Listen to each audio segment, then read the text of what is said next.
Hi everyone, আজকে আমি বানাবো এঁচোড় চিংড়ি। একদম ঘরোয়াভাবে বানাবো। তো চলো কী কী নিয়েছি তোমাদের দেখাই। প্রথমে নিয়েছি চিংড়ি মাছ, নুন হলুদ দিয়ে মাখিয়ে রেখে দিয়েছি।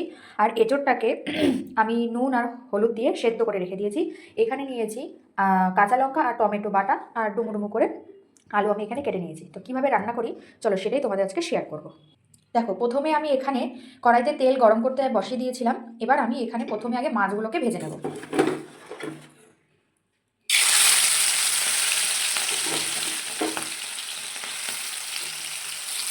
দেখো, 2-3 মিনিট নাড়াচাড়ার পর মাছের কালারটা একদম চেঞ্জ হয়ে গেছে। এবার আমি মাছগুলোকে নামিয়ে দেবো। এবার ওই তেলের মধ্যেই আমি ডুবো ডুবো করে আলুটা যে কেটে রেখেছিলাম সেটা নুন হলুদ দিয়ে একটু ভাজা ভাজা করে নেবো। হলুদ আর দেবো একটু লবণ। ব্যাস, এটাকে একটু ভাজা ভাজা করে নেবো। আলুগুলো একদম পুরো লাল করে ভাজা হয়ে গেছে। এবার এগুলোকে আমি নামিয়ে নেবো। এদিকে চলো আমি একটু মশলাটাকে আগে রেডি করে নিই। এখানে তো তোমাদের দেখালাম আমি কাঁচা লঙ্কা টমেটো বাটা এখানে রেখে দিয়েছি। এইবার আমি এতে দেবো 1 চামচ ধনের গুঁড়ো, আর অল্প একটু দেবো। আর দেবো 1 চামচ জিরের গুঁড়ো, আরও একটু অল্প দিয়ে দেবো। এবার দেবো হলুদ গুঁড়ো। তারপরে দেবো কালারের জন্য একটু কাশ্মীরি লঙ্কার গুঁড়ো। এখানে আমি লঙ্কার গুঁড়ো দেবো না, যেহেতু আমি কাঁচা লঙ্কা দিয়েছি, তোমরা চাইলে দিতে পারো। ব্যাস, মশলাটা আমার রেডি হয়ে গেল। এবার চলো রান্নাটা শুরু করি। ওই আলু ভাজার তেলের মধ্যে আমি দিয়ে দেবো আরেকটু তেল। আর এখানে আমি সোমবারের জন্য দেব জিরে, তেজপাতা আর শুকনো লঙ্কা দিয়ে দেবো।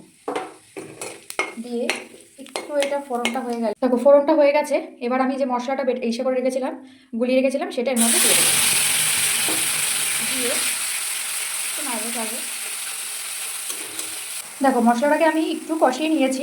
এবার যে আলুটা আমি ভেজে রেখেছিলাম সেই আলুটা এর মধ্যে দিয়ে দেবো। আর এর মধ্যে চিংড়ি মাছটুকুও দিয়ে দেবো। দিয়ে আবারও কিছুক্ষণ একটু কষিয়ে নেব। একদম লো ফ্লেমে কষাবে, না তো মশলাটা পুড়ে যেতে পারে। আর যদি লেগে যায় তাহলে একটু জল দিয়ে ঢেকে ঢেকে ভালো করে কষিয়ে নেবে। দেখবে খেতে খুব ভালো লাগবে। একদিন এরকম করে খেয়ে দেখবে, আশা করি তোমাদের খুব ভালো লাগবে। দেখো কি সুন্দর তেল ছেড়েছে। এবার আমি ওই যে সেদ্ধ করে রেখে দিয়েছিলাম এঁচোড়টা এর মধ্যে দিয়ে দেবো।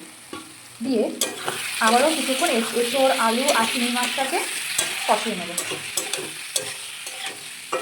খুব ভালো করে আমি এঁচোড় চিংড়ি মাছ আর আলুটাকে কষিয়ে নিয়েছি। এবার আমি এতে দিয়ে দেবো জল দিয়ে দেবো। ওই মশলা দেওয়া বাটিটা দিয়েই জল দেবো। আর একটু জল দেবো, বেশি দেবো না। তোমার তো একটু গা মাখা করবো, তাই অল্প জল দিলাম। এইবার এতে আমি দেবো নুন। ব্যাস, এবার এটা ফুটলে রেডি হয়ে যাবে আমাদের। চলো এবার ঢাকনাটা খুলে দেখি। দেখো, একদম কি সুন্দর ফুটে এসছে, গা মাখা ঝোল হয়ে এসছে। এর আগে আমি একবার ঢাকনা খুলে দেখেছিলাম যে নুনটা ঠিক হয়েছে কিনা। তো নুনটা আমার ঠিক হয়েছে এবং সম্পূর্ণ রেডি হয়ে গেছে। এবার শুধু দেবো এর মধ্যে একটু চিনি, অল্প করেই দেবো। দিয়ে একটু নাড়াচাড়া করবো। ব্যাস, আমাদের একটু নামানোর আগে দেবো গরম মশলার গুঁড়ো। হয়ে গেল আমাদের একদম এঁচোড় চিংড়ি রেডি। এইবার দিয়ে দেবো এতে আমি একটু গরম মশলার গুঁড়ো। ব্যাস, একদম রেডি হয়ে গেল।